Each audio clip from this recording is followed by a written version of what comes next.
Gentlemen, the time has come once again to discuss things.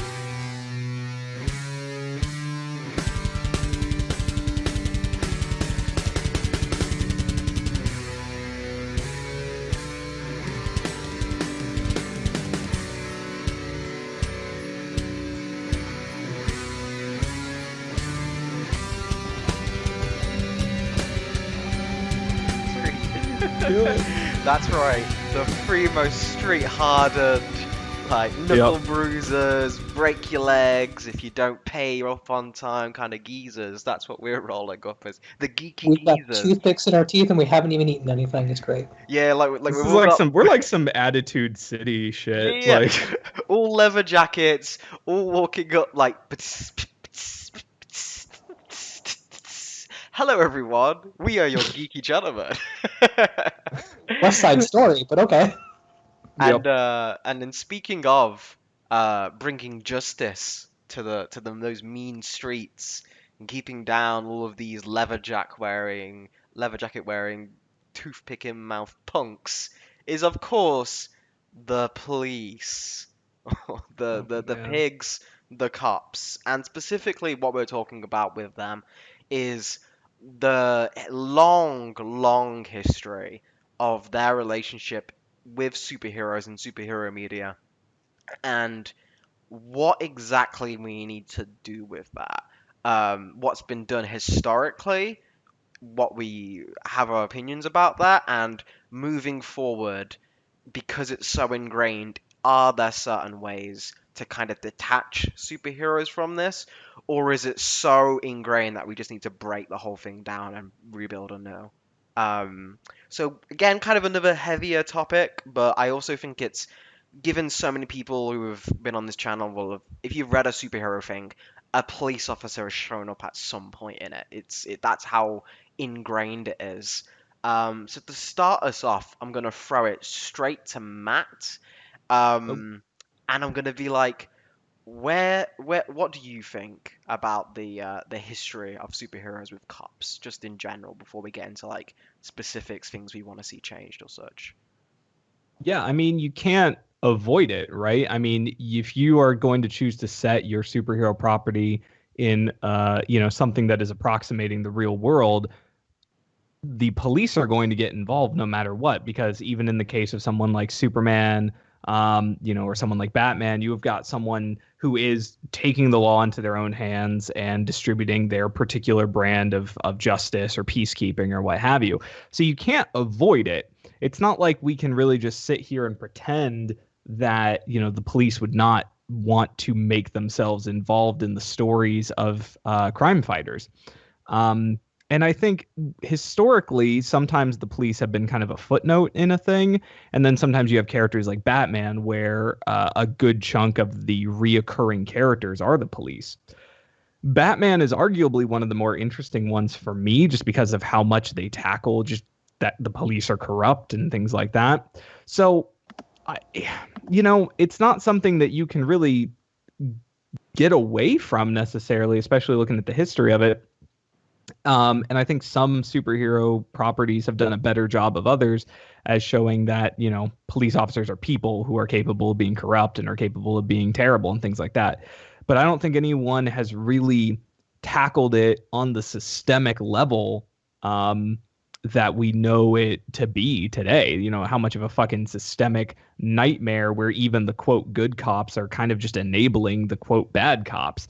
Like nothing's really tackled that as heavily as I think people really want to see it tackled. So I don't know. It's going to be really interesting to see how the protests in this year and everything leading up to that are going to affect the way we handle cops being shown in superhero fiction, because I don't see how you avoid it. And I think comics have done hit and miss kind of a good job of either showing that police are very susceptible to the types of criminal activities and corruption that they stand against. But then sometimes it just, there are certain characters like, I guess, like Fantastic Four and shit like that, where it's just not going to come up all that much.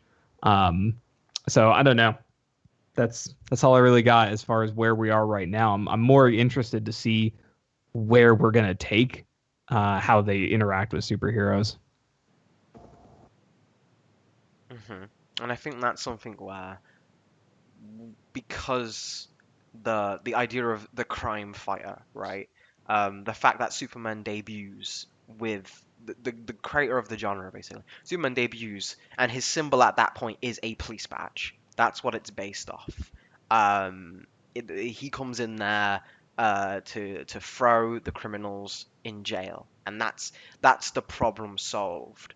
And in that model, that idea of justice being served is what is then adapted and taken on and brought all the way, I guess, until you get to characters like the Punisher, where you get the characters like, oh well, we're going to kill the criminals is the end game of that story. Normally, for superheroes who deal with supervillains, even people like the Fantastic Four, the ending is normally we'll throw them in jail or in a prison of sorts, which isn't necessarily directly concerned to the police. It is its own separate thing, but it is inherently tied to you have to go through the police to get to that system, um, and the ideas of that being just the win condition almost. That's the happy ending. That's just the normality of it thing. To where you get Batman's first appearance, his first character he's talking to is Commissioner Gordon, even before Alfred, even before Robin.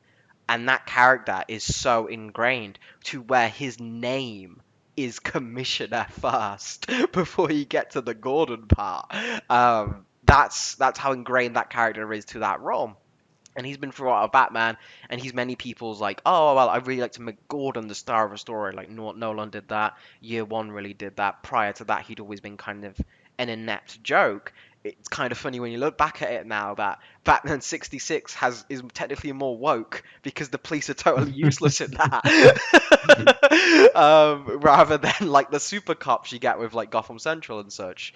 So it's interesting for me to see how superheroes will often either make the argument for cops being inept and kind of just useless, or you'll get the apologists, where you really get the, well, Batman and Superman are doing good, but they're not the real heroes. That's you hardworking folks in blue, right? Like that kind of Mm. idea of like that's the real hero, the young cop who goes out and risks his life and is saved by Batman, but he's just like, you're braver than I. Like you've all seen that scene. That's kind of the thing that's even more ingrained as kind of a, don't worry, we're not here to challenge the status quo.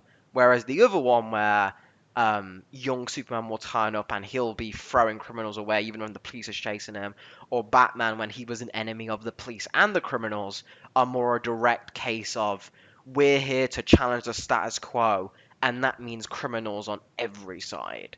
So you've got those two camps with comic books, Mhm. and it's weird how much overlap there is.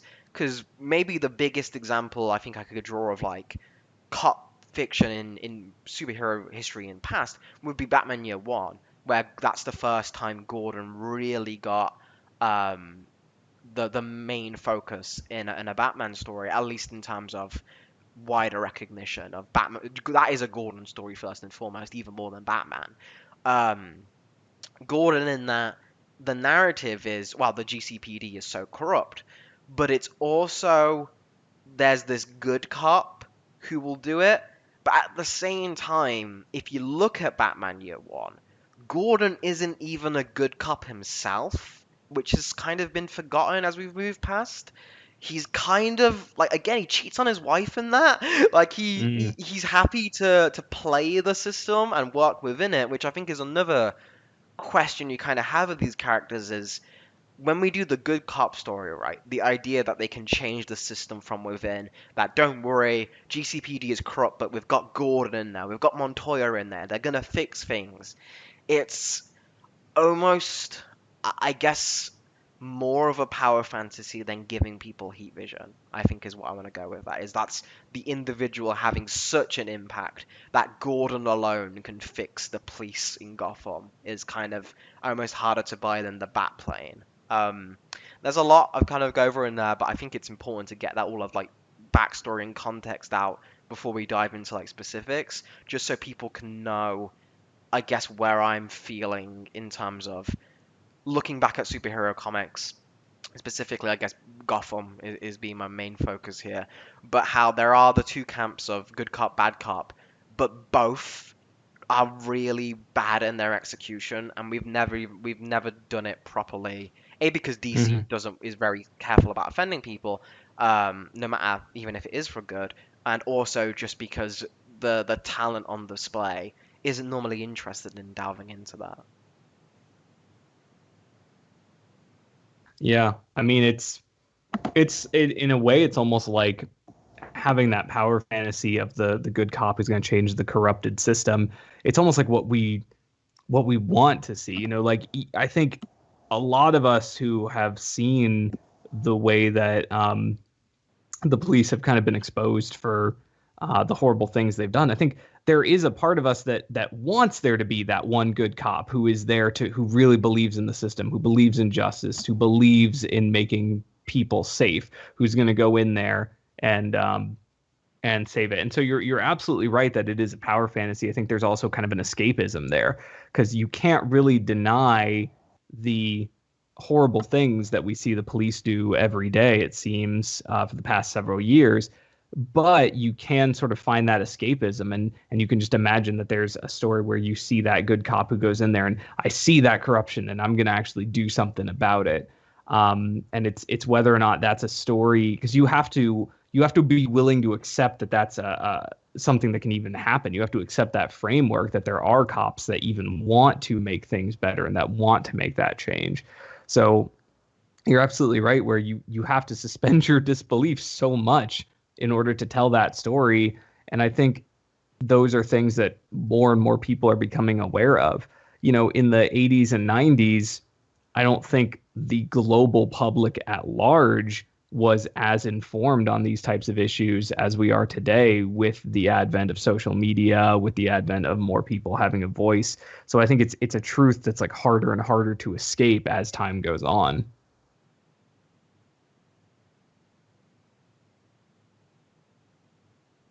Steve, you've been awfully quiet.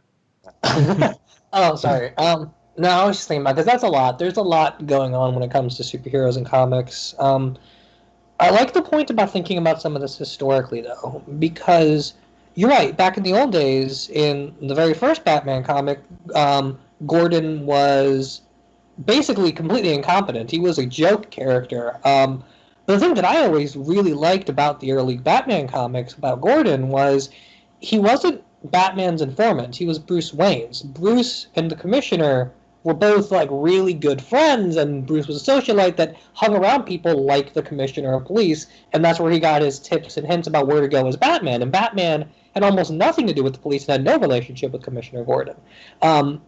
What ended up changing it, though, wasn't necessarily that we changed our perception about police historically. It was that when the Comics Code Authority happened, there was a stipulation that superheroes could not make police look incompetent, they couldn't go against the police, and the police could not be portrayed in a way that was negative. And so Commissioner Gordon couldn't be bumbling Commissioner Gordon anymore, and if he was, it had to be in a tone where Batman was just as bumbling as he was. And so you ended up with things like superheroes being deputies of the police. It wasn't necessarily that superheroes were always rooted in this idea of being akin to the police, but that they systemically sort of had to go there because of that was the only way to publish comics. What's interesting, though, is how superhero comics sort of end up as being these weird tools for propaganda, even when they act like they're being edgy when they're really not. So the Comics Code Authority says you couldn't do stories about drugs, but then Spider-Man and Green Arrow both ended up doing drug comics in 1972 or 71, something like that. And that was because the government asked them to. It had nothing to do with whether or not the comics themselves had anything interesting to say about drugs, but because it became a sort of propaganda that aided in the ongoing drug war as it was starting up in the 70s into the 80s. And police sort of created the same sort of thing, where there was a stipulation where they had to be in comics, that created this sort of entrenched persona that superheroes could not exist as a concept unless they were working actively with police. And we just decided we were never going to get away from that, even though we very easily could at any point.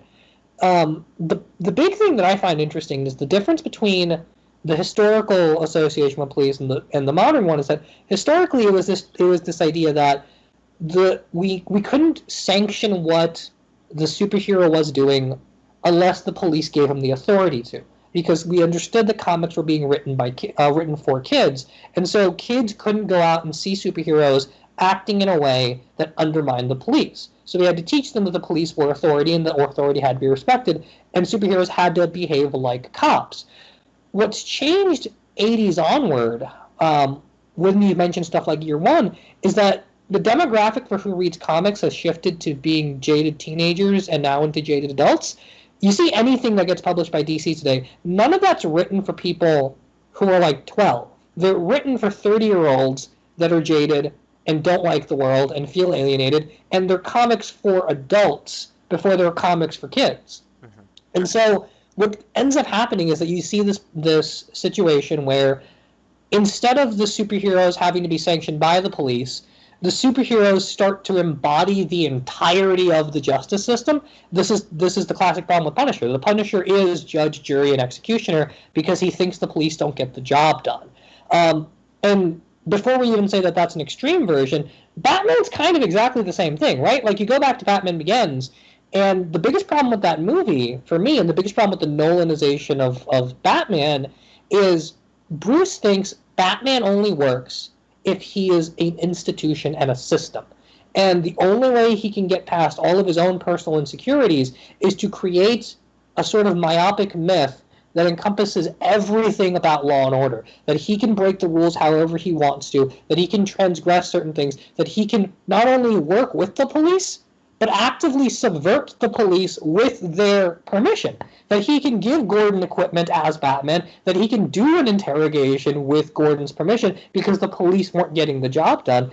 And they never sort of question that. Man of Steel has the exact same problem, where Man of Steel is like, Clark shows up in that movie as Superman by basically giving the military a dummy situation where he says, look, you need me and you can't even pretend like you don't. And so you either trust me completely and unilaterally, or you're fucked. And that's just the role Superman has to play now, is that Superman embodies every system of government and every system of justice, and Batman has to embody every system of government, every system of justice in the exact same way. And so it's sort of gone from this question of whether or not the police and the superheroes need to be on the same side to which version of the police do you like better, the one that are wearing costumes or the one that aren't?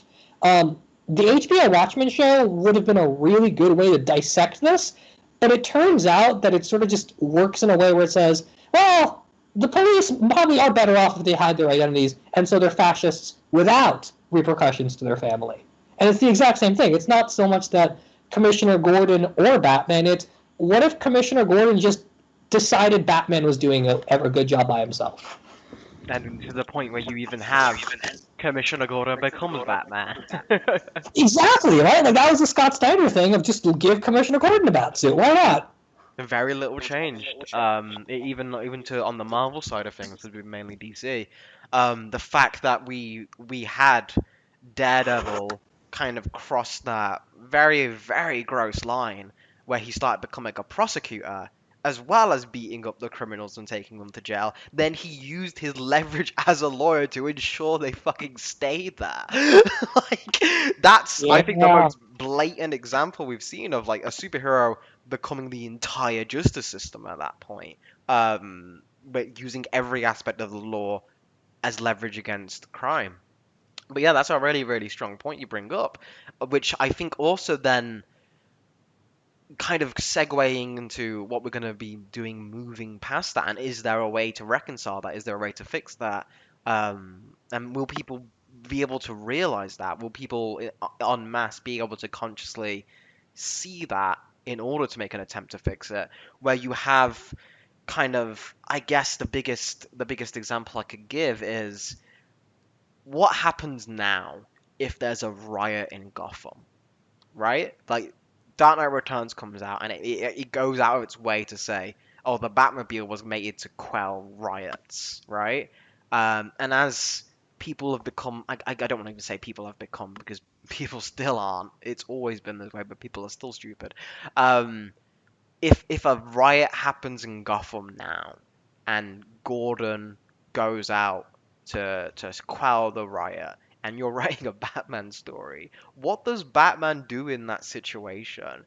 Like that's a question that I feel like just because more eyes are on it, and because we're in a more media savvy age, that I think is gonna have to get answered at some point because it can't get brushed to the side anymore now that we are so connected with the era of social media and everything about this has made people more aware of consuming that, particularly because the people consuming these comics, like you say, are 30-year-old adults who will have access to all of this and have at least some relative understanding of things, even if they don't fully understand things, if that makes any sense. Mm-hmm. I think because that's a good point of like where do we go? Dark Knight Rises is a good example of this because Dark Knight Rises it creates the situation where there is a riot and there's police versus protesters. And it comes down in a really particular way, but it also tries to bury the point it's making because it's one of those movies that says, okay, I'm not going to hold your hand, so you just have to use the information at your disposal to come up with very easy, that you could have explained in very simple dialogue questions that need to be answered. But then don't do that too much, or else you're going to undermine the entire movie. So one example of this is that Bane's got his whole underground operation, and the people who are working for Bane are not just mercenaries and the remnants of the League of Shadows. It's orphans, it's homeless people, it's people living in the sewers. It's basically all of this disenfranchised of Gotham that he's roping up and giving work to create his revolution. And then at the end of the movie, when Batman shows up with the army of police, the people that the police are beating the crap out of are not mercenaries. They're not League of Shadows. They're homeless kids that got work from Bane. And that's just never brought up anywhere, anytime people talk about Dark Knight Rises, because that's exactly that situation. Here's a situation where there's a riot in Gotham City, and the visual answer to it in Batman's own universe was, well, the cops will just beat the crap out of them. Mm-hmm. Which is so scary, right? Because It's not that's even like that movie is disjointed from a cultural context that's about anti-police and about anti-wealth inequality, because that movie came out right after we've had a series of police brutality killings and protests, and during Occupy Wall Street. So it wasn't even like that this is like an example that I'm taking out of context to bring into our current. We've done this. We've been in the situation where we've been fed up with police violence and income inequality and how people are treated and how institutions of power abuse people without power. And we made a multi-billion-dollar movie where the cops spend the entire third act beating the crap out of people. You know, when you phrase it like that, it just makes you Yeah, wonder seriously. what's the whole point of Eddie? But you are 100% right in that we have this idea of, I guess Steve also, this is actually a shout out. Steve also did a really good video about like cops and military personnel using the Punisher logo. Go watch that. I'll probably even leave the link in the description because it's going to be very relevant to this conversation. Because that then becomes the idea of Batman standing in front of this army of police that is rallied together, and we're ready to fight and take back Gotham, right? That idea that these are the people who will be taking it back. Not Bane telling all the poor people in Gotham to take it back. It's these guys who are actually taking it back for realsy this time. That idea that that's an empowering image, the idea that when we do these riots, these stories of even something as recent as like Joker, right? Where you'll have this big image of this thing, and it's meant to be, this is when the big major Batman villain gets reborn, and the Gotham's in chaos, and Bruce Wayne's parents are fucking dead, and it's this horrible big thing. The idea that it's always framed through that lens, and we don't ever look at it for the case of, this is a character that we've created as a fantasy for children, as a protective figure, as a kind of safety blanket in black leather of this character is here to fight evil, not necessarily crime, just evil the concept, and then crime gets roped into that and stuff like that, which goes to Superman, Spider-Man, every other character of this ilk, even if going outside of superhero fiction. When you tie evil then to chaos, and chaos then becomes a representation of social unrest, that's when things get extremely dicey, because then people look at things like that in real world, and when they are used to superhero media presenting that as the end of all days and not a form of media grabbing attention so your voice can be heard, rather than like this is the cats and dogs linking together, mass hysteria. The fact that that's always framed through that lens through superhero fiction, when this is like almost like the final boss. You'll even look at some things like Arkham Knight, because we did the Arkham episode last time, where the big idea is that these are all the people who stay in Gotham, all the worst criminals in the world, and they're all rioting and everything's going crazy. As is like this end game scenario for these superheroes, rather than the idea that I guess we've never seen a superhero endgame situation where they're in a police state. I think is what I'm trying to point out. Is it's never the other way around. It's always the people who aren't tied to the government of that certain place that rise up are the bad guys that we must beat down. It's never normally the oppressive government that we have to fight. I think the big example to that would be Injustice, but that's also kind of its own thing because it's not even about actual government systems. It's about fucking Superman and the actual government systems in that. Oh, don't worry, they're the real good guys, and they're going to take over and bring it back to how it used to be. So it's still kind of the same thing. It's not actually trying to dissect something. So that's interesting that we kind of use that as a backdrop almost, to tell these stories without really considering what that portrays, these imagery, like the imagery we evoke. Mm-hmm. Yeah, and I mean that brings you to the whole concept of how does the superhero's relationship with the police affect us as media consumers and affect our relationship on the police, because I think you're absolutely right that seeing things like riots be so commonly used as the sort of climax of the story, the huge riot that's happening in Gotham or whatever city it's happening in, and then to take someone who's been kind of raised on that media and to then have them look out at their TV and look online and see actual legitimate writing going on that has a meaning and has a purpose, and how does the media that they grew up with and the way that it portrays that, how does that affect their perception of that? So I mean, I think that's honestly kind of one of the scariest points, because it's not just that you have this media oversimplifying and oftentimes completely misrepresenting what this sort of situation could be. It's that you then have people who are raised and who consume that media heavily, then taking that worldview and projecting it onto a real world riot situation where the stakes and the ideals behind what is causing it are much different and much more nuanced, and there's so much more to look into other than just it's a chaotic riot where Batman has to show up and beat down all the looters. It's not that simple in real life. And does how simply we portray it in media affect the way these people are viewing it now? And how is that going to change in the future? Yeah, I mean, you bring up an interesting example of, like, have we ever really seen a superhero comic that deals with the superheroes taking on a police state, as opposed to superheroes just becoming police states, really? Because that's what Kingdom Come is, that's what Injustice is, that's what the Justice Lords are. It's almost what Batman Beyond is, except I feel like that one gets a little bit more slack because it's really only one superhero. But those comics are trippy, and I do not like them.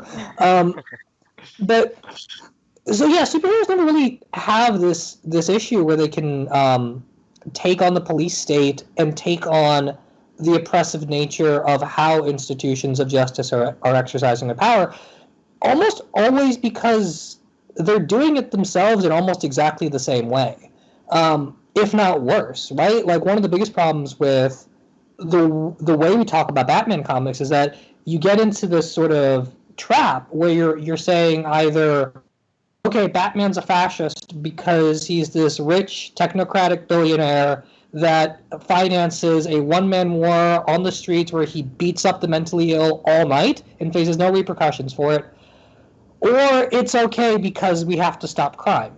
And there is this like general shift in the way we write superhero comics from protecting people to catching criminals. And I mean, historically, I'm sure you could trace that to some sort of like impetus moment. Like, it really picked up after 9/11, but I'm sure it was a thing even before then, where even something like a superhero's obsession with catching a bad guy just became the whole identity of the book. And that's part of the problem, is that the superheroes start identifying with the police's mission. They start exercising power in a way that's like the police. And so you can't really, by necessity, have a situation where superheroes beating a corrupt institution of police without demonstrating that they're doing it themselves first. More often than not, you see that kind of stuff being examined in comics that aren't about superheroes or are very actively different than the normal sort of mainstream DC stuff. So, for example, Garth Ennis's Hellblazer does a really good job about this, where the whole story basically pivots at the end on a race riot happening in England incited by police brutality. And John Constantine is just left watching the entire world go to shit because the cops are basically demons that have been abusing their power since the dawn of time. And that's just not a story you see written anymore. Which, in an era where we've got things like something like White Knight, right, will make such a big splash about, as if it is dealing with that, right? And then people will hail it on the merits of it doing that. Well, it doesn't do anything to the sort of like a proper critique of Batman and his ingrained relationship with police and how he acts like police. So like it's not like the method isn't there. With a lot of these superhero companies, I think DC more so because it has got that black label license. It's more likely to do, because I think you'll never see something like this in mainline anytime soon in DC or Marvel. It's just not gonna happen. But in these Elseworld stories, they do tend to be able to have a little bit more leeway to get a little dicier with things and actually try and tackle things. The problem is it's rarely ever the issue you run into that is you can choose to tackle the issue, but the writer also has to know what they're talking about, because then, like you say, even if they are trying to combat it, it can end up just becoming propaganda if they haven't got the skill or the capacity to actually touch it delicately, which is the problem with monthly superhero comics, which are kind of designed to be a bit more disposable, is it tackling these issues will often cause more problems than it will ever hope to solve. Not only because of editorial interference, and it's just like, again, a lot of the main, if you look at the core group of either Marvel or DC in their writer's office, it's a bunch of middle-aged white guys, and not exactly the best people to be talking about police oppression. Like, A bunch of middle-aged white guys who were the perfect age for Dirty Harry movies and Mad Max, right? Like, this is what they grew up on. They grew up on Frank Miller. They grew up on Dark Knight Returns. Part of the problem, too, when you start thinking about the way this works, is that not only do you have a bunch of people that ideas of social justice are just 30 years too old, but also that these companies make a lot of money from the police and from the government. There's a reason Captain Marvel is a commercial for the Air Force. There is a reason the MCU is very much gung-ho about the U.S. military showing up and exercising extrajudicial power all the time, because they send the scripts to the Pentagon and get tax credits for this. Like, the most mainstream superhero movies and most mainstream movies in general are actively designed to be propaganda. There's an entire wing at the Pentagon devoted to reading scripts to make sure that they make the military look good.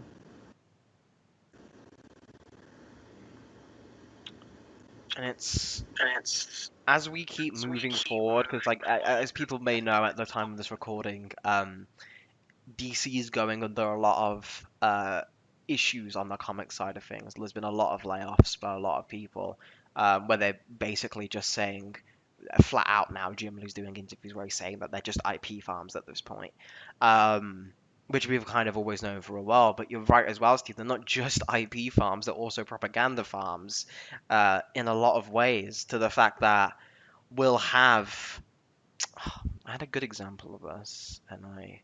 Oh, yes, exactly. Okay. So, the timing of this is on some cosmic brain level shit, where like, I think it was just a couple weeks after some of the more biggest riots. Obviously, the riots never stopped. Keep your eye out. There's also petitions to sign. Make sure you keep on that.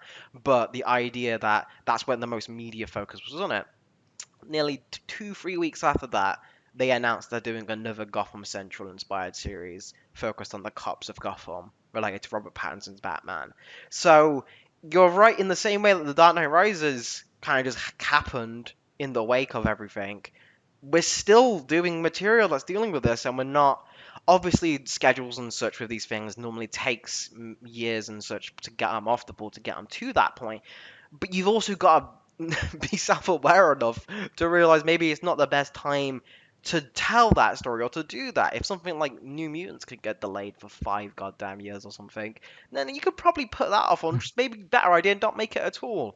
Um, the idea that the weight of the police institutions in these characters, something as fact of the fact that Barbara Gordon's always going to be the daughter of a cop, the fact that Nightwing used to be a cop, which I'll never fucking get over. That Dick Grayson of all people, they made a fucking cop.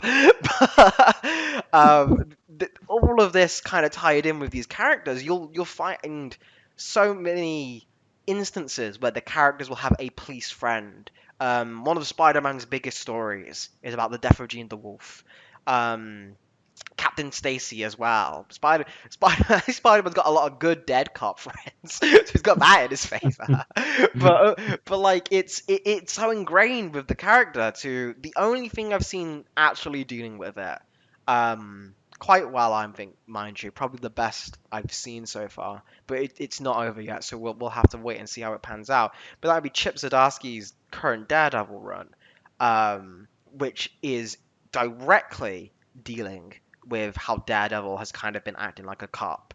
And the I won't give any spoilers for people who'd be interested in reading that, but it directly deals with, okay, but what are the trappings of that? How can you get past that? What actually would that look like if we take a minute to analyze that?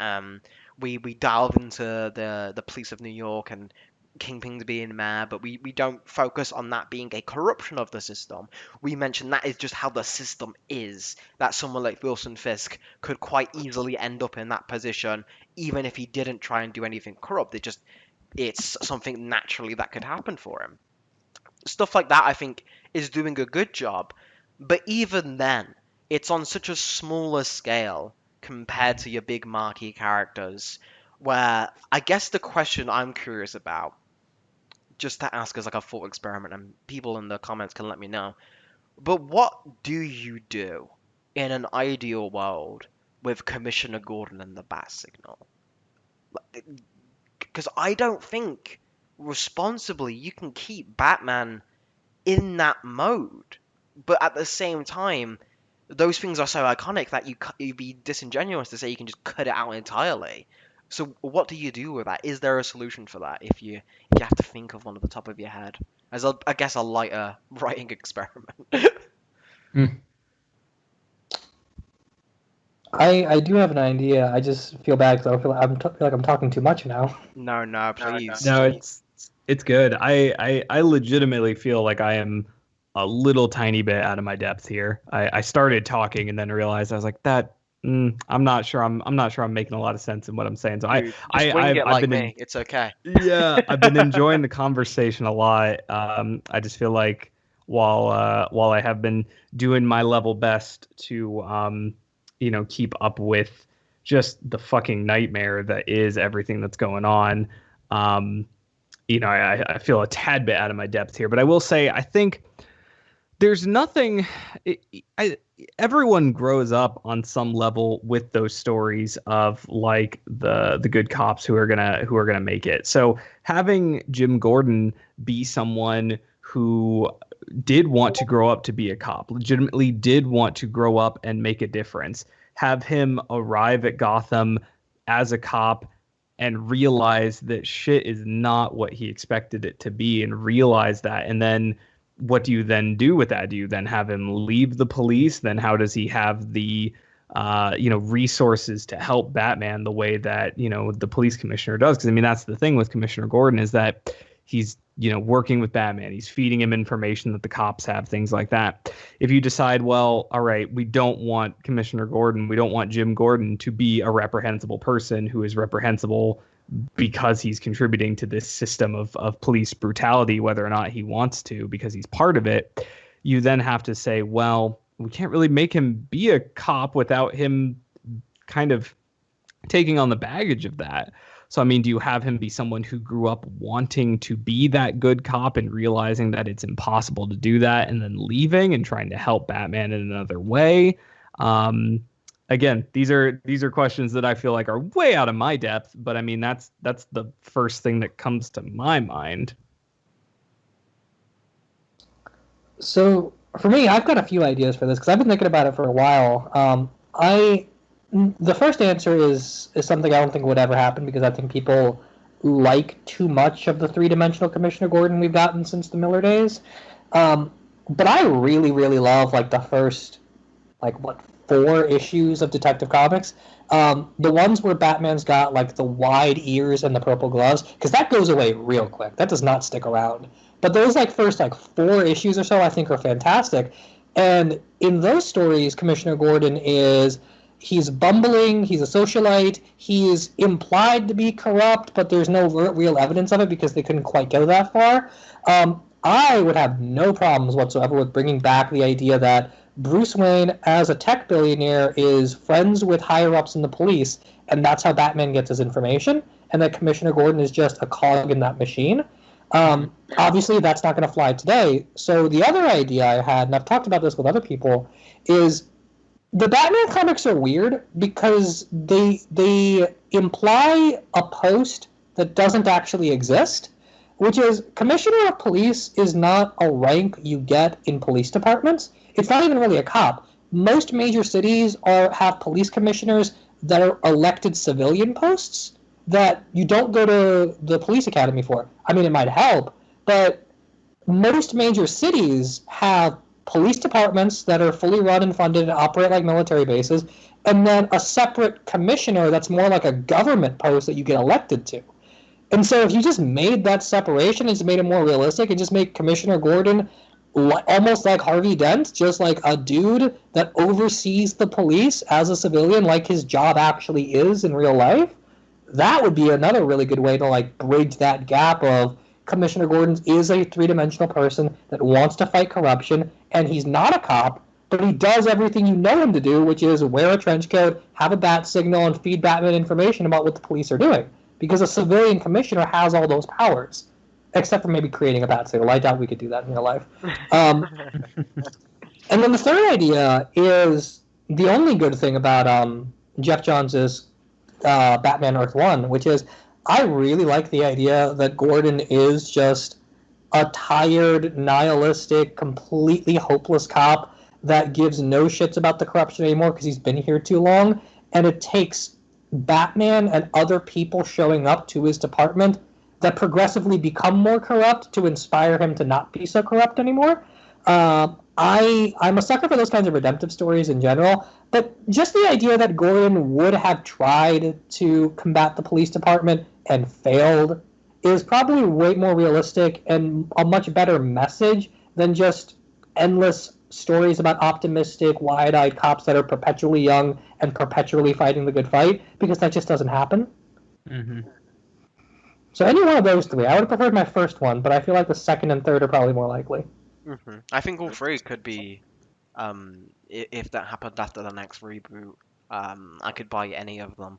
I think you're right. The first one would probably get more flack because people would be saying, "Oh, they've neutered Gordon for the SJW Avenger. Like it's all ruined. You've took away our gruff police character." Like that would be something, but I also think there's an inherent charm to that character, and at the same time there's also that inherent tragedy to it. So it's a nice balance, which I think is a good thing you can get with Batman, where you can have a funny character that if you look at it for another second, you're like, "Oh damn, that's kind of fucked up." So that I think that works really really well, even in a modern setting. 2 and 3 are kind of where I've been leaning with my head at the moment of what to do with the character, because it is just one of those things where you want to have Batman have a civilian connection that is outside of his control, which I think is important. I think Gordon has been representing that at least in some ways. Sometimes he's almost too complacent with Batman, but I like the times where Batman just butt heads with him a little bit more, because otherwise Batman is then truly unchecked. He has no one who's watching him outside of his circle. Gordon kind of having that distance and being able to look into Batman's operations and being able to critique him a little bit works on paper until you realize he's a cop, so that it doesn't. But I wouldn't mind keeping that. I wouldn't mind like maybe moving him to being like a PI or something, um, or something of that effect, to where Batman is involved in a community in some way, shape, or form outside of his own sphere. But for that, you might even not even need Gordon. You might want to just move into a more original characters. I liked when New 52 Superman under Greg Pak moved away from giving Superman the cop friend to where he had a friend who was a fireman who kept him informed about like the stuff and stuff. I thought that was a really smart move to making sure that the superhero has that like on the ground contact who can be an audience surrogate sometimes for stories and such without making them a cop. Which you think would be easier said than done, but we keep doing that, where that role that character is filled is always a police officer. So even the fact that when Spider-Man's version of that, he had the last two killed, and now we've got another one called Yuri Watanabe. Like Spider-Man keeps fucking cycling through his cop informants. So that's an issue. That's something that hopefully they can be addressed. But I like your suggestions a lot, Steve. That's something I'll have to think Mhm. about. But just Yeah. again, I guess what I want to talk about then with like the bat signal specifically, the fact that I guess you could even kind of take that over to the bat phone as well, where you've got the summons, right? The police have to be what lets the character, and obviously it doesn't apply just for Batman, but that's the most iconic example. There's plenty of stories where like a cop will call Spider-Man or a cop will call Daredevil, stuff like that, where the call to action is from law enforcement in the same way that law enforcement will be contacted by like a phone and such, which in its own way is a bit of propaganda where if you're in trouble, call this authority figure and they will be there to help you, right? Like it's ingraining that a little bit in children. Like if you call this will be, they'll be here and they'll solve the problem and everything will be perfect because they're like Batman, right?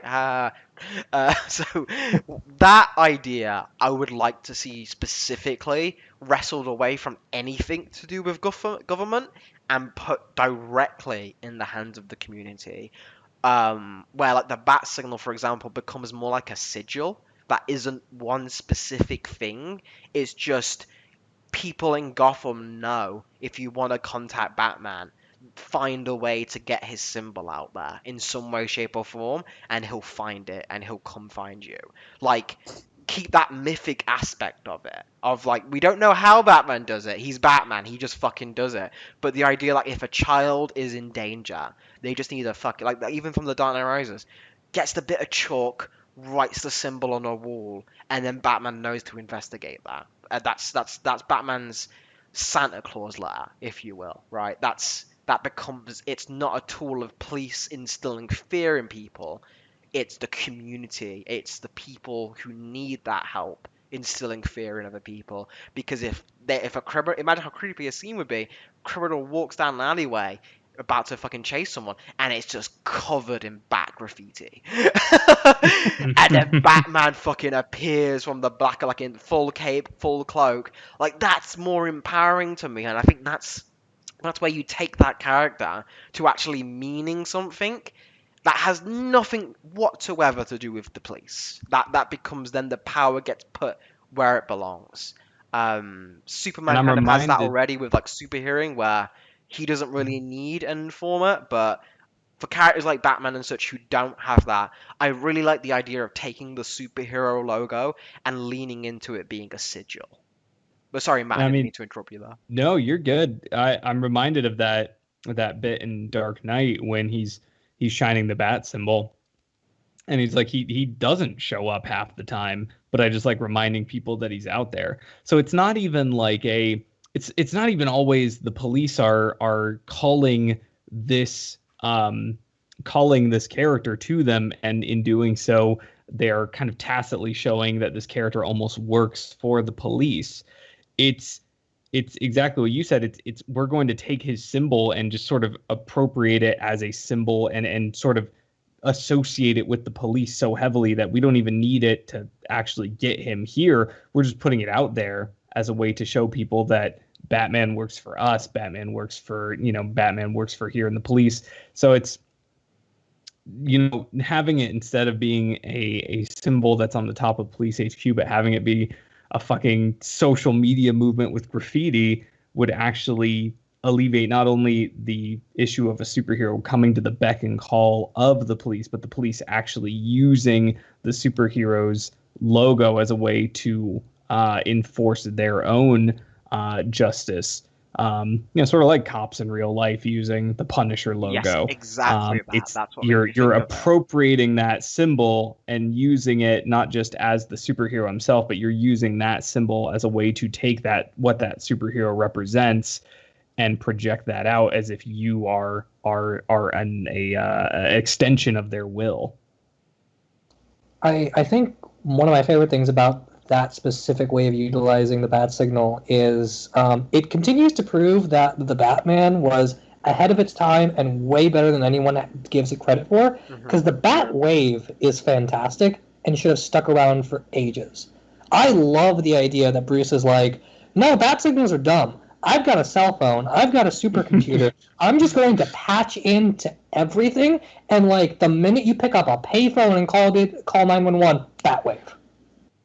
That makes way more sense to me. And then having it not only be democratized by graffiti, but Bruce being wired into the city enough to get like Batwave signals for these sort of incoming distresses, still really cool. Still kind of get some sort of flair out of it.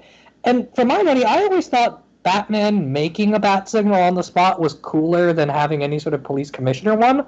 Like when he's just standing in front of a light for no goddamn reason and flowing his cape to create a symbol in the sky, that's dumb and it's corny and I love it. And that's way better than just having like a stock machine that's sitting up there costing God knows how much of an electricity. There's that bit in Snyder's Run where they're like, "Oh yeah, we're just gonna keep Batman's missing, so we just haven't turned the signal off, and we've burst through like 3 of them." It's just like, well, that's cool and all, but like, who's paying for that? Yeah, exactly. So yeah, I think that's a good idea. The Batwave specifically, I think, is a good way of, because the reason why you want to keep the bat signal is purely for the visual. It's such a good visual of the bat signal in the sky reflecting off it that you really would hate to lose it. But being able to make it be this flexible thing where you can get that now and again through different means, and when it does happen, it's a bit more of a surprise. I think would enhance it even more than it being the standard method of seeing the bat signal. That's just like you'll have a 50-issue run, and the bat signal will show up like 20 times or something, and every single time it's different, and maybe 2 of those times it's the classic giant symbol on the cloud. I think that would be such a cool way to go, especially for comics being a visual medium, where you can have fun with that, where you can make that a challenge for the artist. It's like, all right, in the script, bat signal needs to appear. All right, you go ahead, figure out how that happens.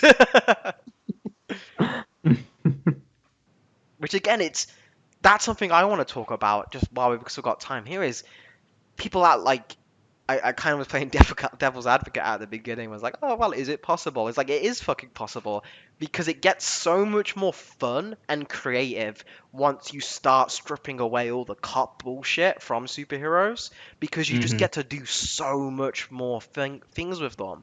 Like again, that bat signal example is just one of the iceberg. But like if we can move away from Superman needing to have a fucking prison of his own to keep his villains in, and maybe move into more like, well, what if we treat him like a fucking shonen hero where he's Superman and he just fucking starts befriending his villains, like he helps them, and then we just add them to the cast. Imagine if fucking Bizarro was just a member of Superman's cast that used to be a villain, now is just a friend that he has on.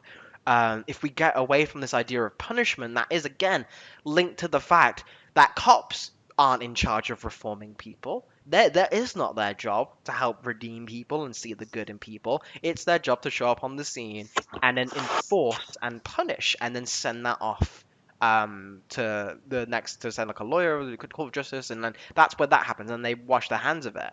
The more that superheroes become like cops, the less you'll see of this redeeming nature, to where the argument then becomes, well, if you're like cop but you haven't got the purpose of the law, well, you should get the punisher and you just blast people away. Whereas we seem to have forgotten that if we move them into the other direction, where we take them that don't need to be cops, superheroes don't have to follow this punishment tactic, so often at least. Mhm.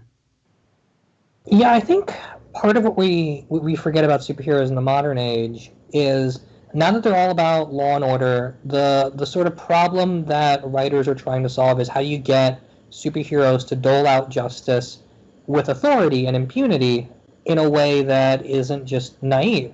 And so they think the problem they're trying to solve is we're just trying to make superheroes more realistic. We're trying to make superheroes make sense in a context where we have police and government and stuff.